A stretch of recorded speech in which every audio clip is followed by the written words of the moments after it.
ერთი დღე საპარლამენტო არჩევნების მეორე ტურამდე ხმის მიცემის პროცესს ადგილობრივი არასამთავრობო და საერთაშორისო ორგანიზაციები დააკვირდებიან. ორდღიანი შეფერხების შემდეგ სარფის საბაჟო მუშაობას ჩვეულ რეჟიმში განაგრძობს საზღვარი ორმხრივად გახსნილია. 190 სამხედრო მოსამსახური და 42 სამოქალაქო პირი, ეგრეთ წოდებული ისლამური სახელმწიფოს მებრძოლება 232 ადამიანის სიკვდილით დასაჯეს. მოგესალმებით, თქვენ უყურებთ მოამბეს 12 საათზე, ახალ ამბებს თამარ ფიროსმანიშვილი გაგაცნობთ. 30 ოქტომბრის საპარლამენტო არჩევნების მეორე ტურთან დაკავშირებით არასამთავრობო ორგანიზაცია საერთაშორისო გამჭვირვალობა საქართველოს მედია ცენტრში პრესკონფერენციას მართავს.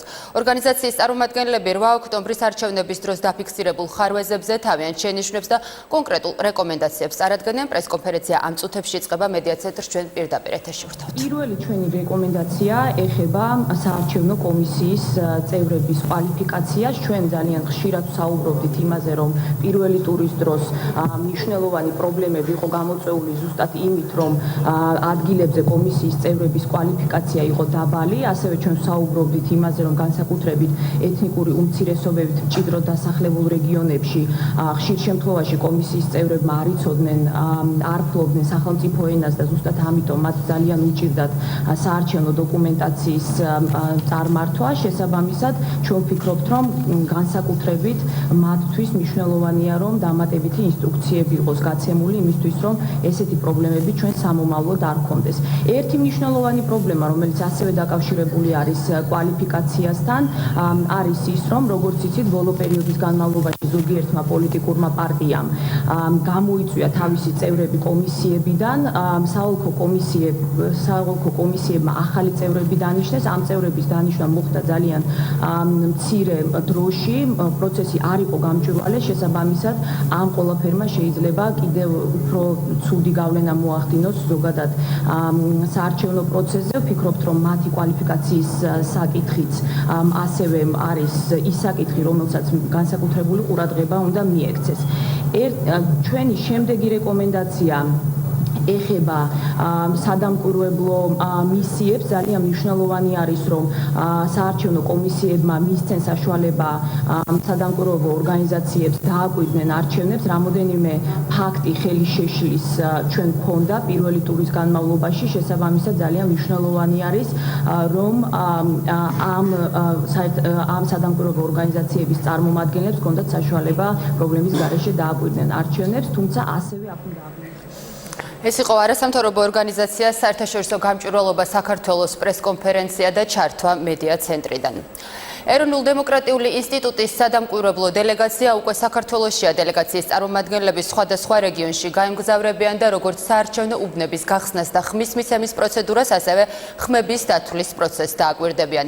მუშაობის პროცესში დელეგაციის წევრები გაითვალისწინებენ ეროვნულ-დემოკრატიული ინსტიტუტის სადამკვირვებლო მისიის მონაცემებს, რომლებიც საქართველოში საარჩევნო გარემოს ოქტომბერსა და ივნისში სწავლობდნენ. ასევე იმ გრძელვადიანი სადამკვირვებლო მისიის წარმომადგენელთა მოსაზრებებს, რომლის წევრებიც ქვეყანაში აგვისტო იმყოფებიან. მისიის მიგნებები NDI-ის შემაჯამებელი ანგარიშის ნაწილი იქნება, რომელიც მომავალ კვირას უნდა გამოქვეყნდეს.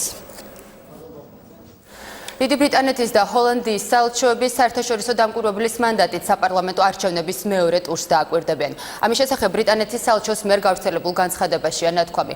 დიდი ბრიტანეთის ელჩმა კიდევ ერთხელ ხაზი გაუსვა ქართული დემოკრატიის გამტკიცების გზაზე საარჩევნო პროცესის მნიშვნელობას და საქართველოს მოქალაქეებს არჩევნების მეორე ტურზე მისვლისკენ მოუწოდა. 8 ოქტომბერს ბერმა ჩვენგანმა საერთაშორისო თანამეგობრობიდან მოვახერხეთ თბილისსა და ქვეყნის მასშტაბით არჩევნების მიმდინარეობისთვის თვალი გვედევნებინა. ეს ყოველთვის საინტერესო პროცესია, ვინაიდან საქმე გვაქვს ნამდვილ ცოცხალ დემოკრატიასთან. იმედი გვაქვს საქართველოს მოქალაქეები გამონახავენ დროს და დააფიქსირებენ თავიანთ არჩევანს, ნათქვამია განცხადებაში. და დღის სხვა ახალი ამბები სარფის საბაჟო დილიდან ჩვეულ რეჟიმში განაგრძობს მუშაობა, საზღვარი ორმხრივად გახსნილია. მოქალაქეები ამბობენ, რომ საბაჟო პროცედურებს შეუფერხებლად გადიან. ამ დროისთვის მცირე პრობლემა რჩება ავტოტრანსპორტთან დაკავშირებით. ორდღიანი შეფერხების გამო შექმნილია სატვირთო ავტომობილების რიგი. გამოსწორებული აშკარად. გამცილებელი ვარ მეთქე. სულ აქ ვარ. რა ვიცი, რიგები არ იყო არაფერი, ჩვეულებრივ გადმოვედით. იქიდან რომ მოვედით საზღვარზე, ავტობუსებს ყოველთვის გადმოქონდა ხოლმე ჩვენი ჩანთები ნეიტრალურამდე. მაგრამ ეხლა ჩვენ გადმოვიტანეთ, ჩვენ თვითონ დავცალეთ გითხრა გამცემლობა, რომ თქვენ თვითონ წაიღებთ და დაგვეხმარენ ეს ახლა გადმომტანებით, ახლა მივეცით და გადმოვიტანეთ.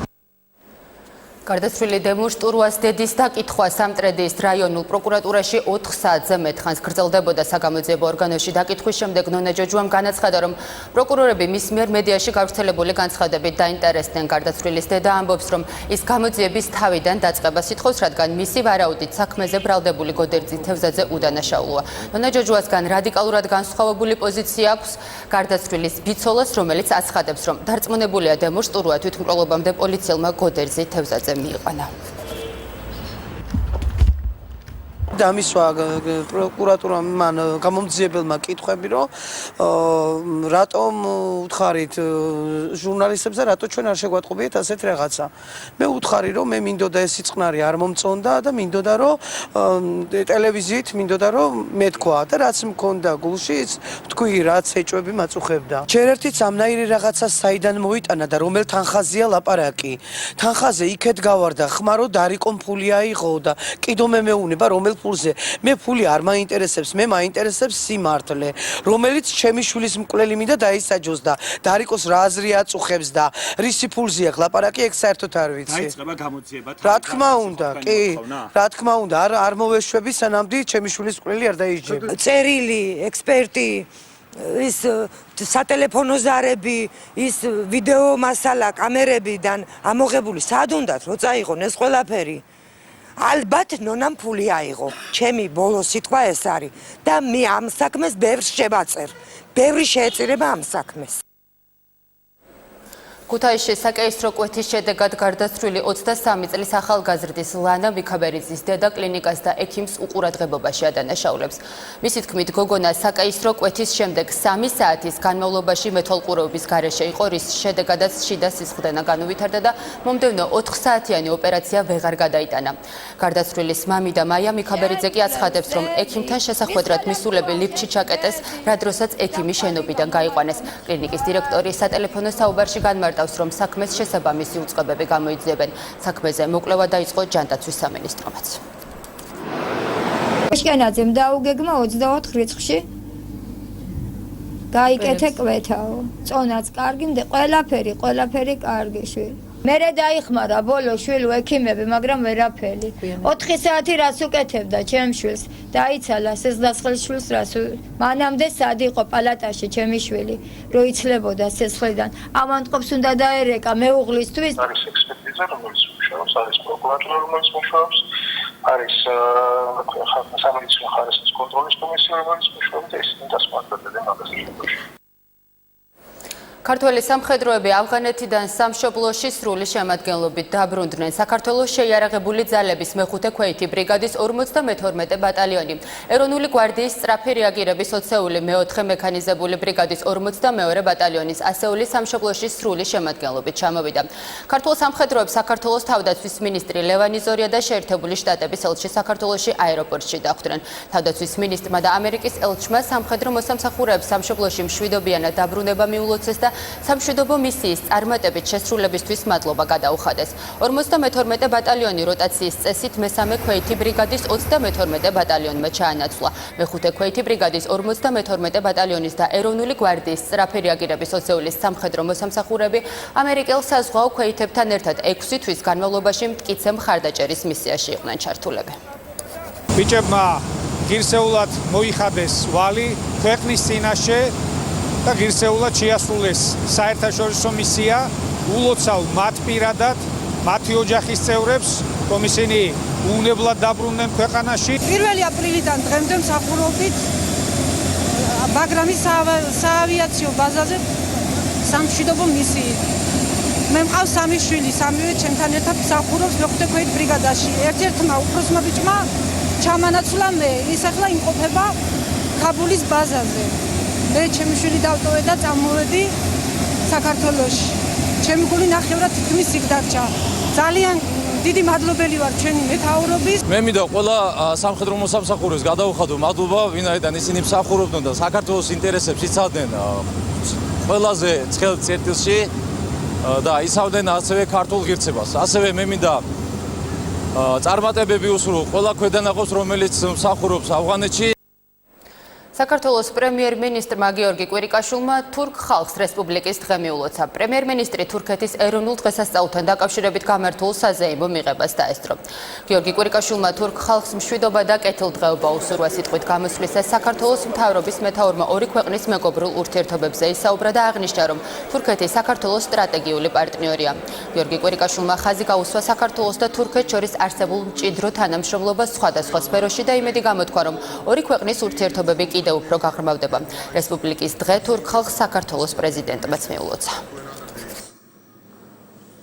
And all the members of the team said in one მე მოხარული ვარ, რომ დღეს აქ ამ მნიშვნელოვან თარიღს თქვენთან ერთად აღნიშნავ. ჩვენ ვართ თურქეთის მეგობრები, ჩვენი მეგობრობა უფრო გამტკიცდა, ჩვენი ქვეყნების დამოუკიდებლობის მოპოვების შემდეგ. თუმცა მეგობრობა ჩვენს ხალხს შორის საუკუნეებს ითვლის. მე მინდა თურქ ხალხს სტაბილურობა ვუსურვო. მადლობა თქვენი მეგობრობისთვის. მოხარულები ვართ, რომ ამ დღეს საქართველოში აღნიშნავთ. ეს წელი რთული იყო თურქეთისთვის, განხორციელდა ტერორისტული აქტები. მძიმეა ის ვითარება, რაც თურქეთის საზღვრებთან ხდება. გადატრიალების მცდელობა. ეს იყო სერიოზული გამოწვევები, მაგრამ მოხარულები ვართ, რომ დღეს აქ ვართ ამ მიღებაზე. მადლობა თქვენ. პრეზიდენტის მრჩეველი ეთნიკური და რელიგიური უმცირესობების საკითხებში ყაზბეგის რაიონის სოფელ კობში მცხოვრებ ოს მოსახლეობა შეხვდა და მათ პრობლემებს გაეცნო. სოფიო შამანიდის განცხადებით, ეთნიკურად ოსი მოსახლეობა, რომელიც კობში, ალმასიანში და ამ რეგიონში ცხოვრობს, სოციალურად მძიმე მდგომარეობაშია. თუმცა უმთავრეს პრობლემად სახლების დაკანონების საკითხი რჩება. პრეზიდენტის მრჩეველი ასევე განმარტავს, რომ მოსახლეობას ხშირად საზღვარზე გადასვლის პრობლემებიც ექმნება. ოსებს, რომლებიც კობში, ალმასიანში და ამ რეგიონში ცხოვრობენ, საკმაოდ ბევრი პრობლემა აქვთ. გარდა იმისა, რომ მათ არ აქვთ გაზი და სოციალურად მძიმე მდგომარეობაში არიან, ერთ-ერთი პრობლემა, რომელიც მათ აწუხებს, არის ის, რომ ისინი ვერ იფორმებენ მამაპაპისეულ სახლებს. მეტიც მათ ხშირად დღეს ისინი ვლადიკავკაზში ცხოვრობენ და მათ ხშირად ექმნებათ პრობლემა საზღვარზე, ისინი ვერ მოდიან თავიანთ სახლებში, იმ სახლებში, რომლებშიც დაიბადნენ, გაიზარდნენ, რომლებშიც ცხოვრობდნენ მთელი ცხოვრება. საქართველოს სომხეთის სახელმწიფო საზღვარზე სასაზღვრო სექტორს სადახლოზე ელექტრონული მონიტორინგის სისტემის მართვის ცენტრი გაიხსნა. ელექტრონული დაკვირვების სისტემის მოწყობა უნიკალური პროექტია, რომლის ტექნოლოგიურ მხარდაჭერასაც სახელმწიფო უსაფრთხოების სამსახური უზრუნველყოფს. ეს არის პირველი შემთხვევა, როცა მსგავსი ტიპის სამეთვალყურეო სისტემა საქართველოს სახელმწიფო საზღვარზე დაინერგა. მისი მიზანია საზღვრის უსაფრთხოების გაძლიერება და გაუმჯობესებული კონტროლი, რაც თავის მხრივ ტრანსსასაზღვრო დანაშაულის და უკანონო მიგრაციის შემთხვევების გამოვლენას და აღკვეთას შეუწყობს, ხელს განაცხადა შინაგან საქმეთა მინისტრმა. ცენტრი გიორგი მღებრიშვილის და ამერიკის შეერთებული შტატების ელჩმა იან კელიმ გახსნეს. დღეს ჩვენ ტიტრას მხარდაჭერით საქართველოს სომხეთის სახელმწიფო საზღვარზე ხსნით ელექტრონული მონიტორინგის სისტემების მართვის ცენტრს. ელექტრონული დაკვირვების სისტემების მოწყობა უნიკალური პროექტია, რომლის ტექნოლოგიურ მხარდაჭერას უსაფრთხოების სამსახური უზრუნველყოფს. ეს არის შემთხვევა, როცა მსგავსი ტიპის სამეთვალყურეო სისტემა საქართველოს სახელმწიფო საზღვარზე დაინერგა. მისი მიზანია საზღვრის უსაფრთხოების გაძლიერება და გაუმჯობესებული კონტროლი.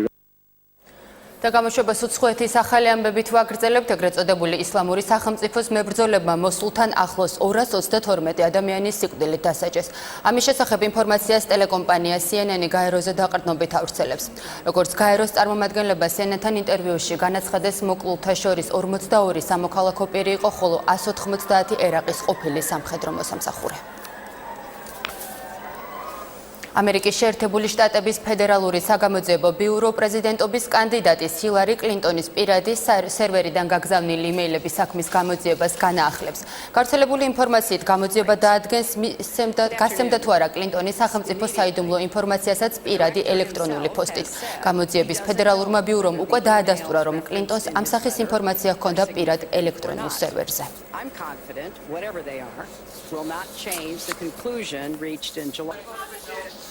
პრემიერა მარჯანიშვილის თეატრის დიდ სცენაზე გრიგორი გორინის პიესის „წყეულიც იყოს ორივე გვარის“ მიხედვით რეჟისორმა გურამ ბრეგაძემ ფანტასმაგორიული კომედია დადგა. ისტორია გრძელდება რომეოსა და ჯულიეტას გარდაცვალების შემდეგ. მონტეგები და კაბულეტები კვლავ განაგრძობენ სისხლიან დაპირისპირებას. რეჟისორი მაყურებელს ნაწარმოების ახლებურ გააზრებას და ხედვას თავაზობს. რომეო და ჯულიეტას გაგრძელება პირობითად ეს რო დავარქვათ, ანუ რა მოხდა რომეო და ჯულიეტას გარდაცვალების შემდეგ. რა ამბები დატრიალდა ვერონაში. და მე ვფიქრობ თუ საინტერესო ამბები დატრიალდა ვერონაში და მაყურებელი ნახავს და განსჯის ჩვენს ამ სპექტაკლს. მე ვფიქრობ რომ მაინც რომეო და ჯულიეტამ სიყვარული დათესეს, დატოვეს და უნდა გაგრძელებული იყოს სიყვარული მარადეული. არის კიდევაც, მაგრამ რატომღაც მეჩვენება რომ რაღაც ადამიანებში ეს სიყვარული გაქრა. ორი გვარი ერთმანეთს დღემდე არ ურიგდება. ნოემბერ 12 საათზე ამით დასრულებულია. გმადლობ ყურადღებისთვის. მე დროებით ზუსტად 4 საათამდე გემშვიდობებით.